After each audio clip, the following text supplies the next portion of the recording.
well with our people and have great respect for you, and I really appreciate what you're doing. The President has done an incredible job with MS-13. He realizes what a threat they are, and they have been very, very tough. And we all appreciate that. And thank you very much for the agreement. Thank you.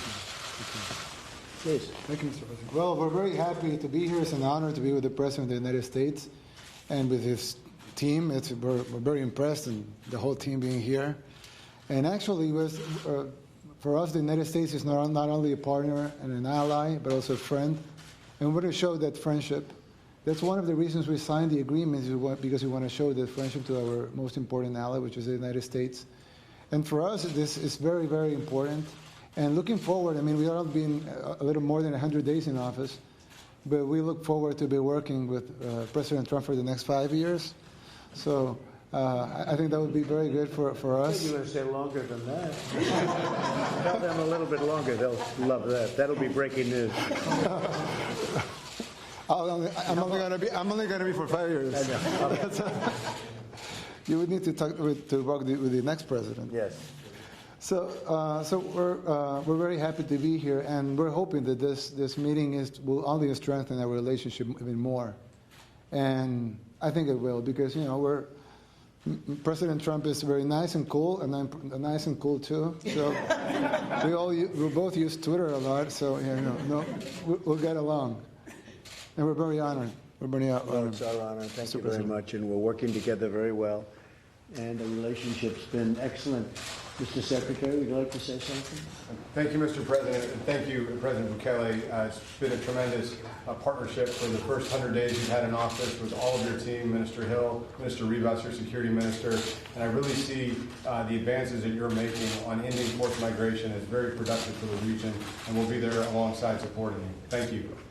And I think importantly, we met with Honduras, as you know, and we also had meetings previous to this, but with Guatemala, and had tremendously successful meetings. We also signed agreements with them, cooperation agreements. Some people use different terms, but we use the word cooperation agreement, and at the highest strength, and yours also, and that's good for all of us. It's really good for all of us. Mexico has been fantastic on the border. Today we have 27,000 soldiers. The numbers are way down. What are the numbers you were just telling me? Yeah, we're going to drop again this month. Mr. President, will be over 60% reduction from the peak in May, and from Central America, it'll be closer to 75 or 80% reduction. Yeah, about an 80%. I heard that before, 81%. The catch and release is gone as of almost now. There won't be catch and release. We're not releasing anybody into the country. And especially we focus on the bad ones, but the bad ones get taken out. We're removing them from our country. We're moving them fast, and they are the ones that go first. You might want to discuss that a little bit. Go ahead. Absolutely. So we announced the end of the court-mandated catch and release of families from Central America. We've been able to do that because of our partnerships with the region, like with El Salvador, on streamlining repatriation for those that don't claim asylum, and working with Mexico through the migrant protection protocols for families if they do claim asylum, so they can get an expedited court hearing. And that's been a very productive approach. We've reduced the overall flow. We're taking profits away from criminal smugglers, and we're making great progress with our international partners under your leadership. And Mexico, frankly, is doing a great job with respect to the cartels by having 27,000 soldiers on our border. They're decimating a lot of the cartels that were just freely coming in. There's so many people now. There's so many bodies and really strong, tough, hardened soldiers there that it's very hard for the cartels to break through.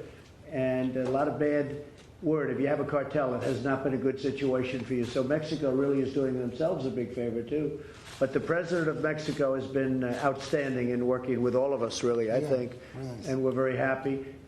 The people that aren't working with us are the Democrats. The Democrats in Congress are a disaster.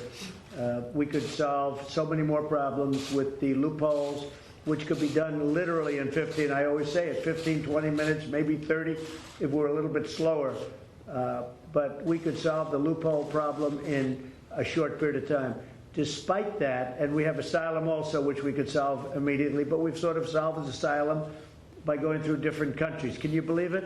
Where we go to El Salvador, Honduras, we go to Mexico, we go to Guatemala, to solve problems of asylum, because we can't go to the United States Congress because the Democrats are playing games. They don't have any time to do anything else. They don't have time to do gun safety. They don't have time to do infrastructure. They have time to do nothing else. I'll tell you what, a lot of people are very angry at what's going on. They view it as, you could never use the word joke because it's too serious, but they view it as something that should never take place. They're never going to see anything done with this group in Congress, the Democrats. And that's why I really think the Republicans will take over the House.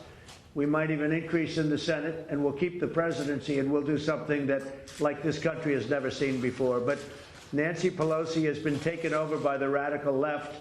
I watched it. I just find it hard to believe, but she's been totally taken over by the radical left, and she does exactly as they want her to do. And a lot of her members now are having second thoughts. They're saying they're in a very bad position. They're in a very bad position. We were just with the president, the new president of Ukraine, and it was a fantastic meeting. He said, no pressure, no nothing.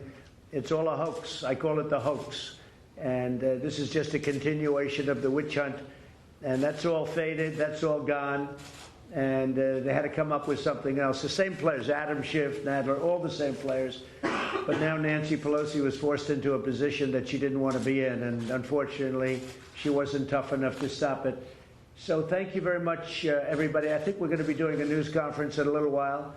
And that'll be the end. Thank you very much. Thank you.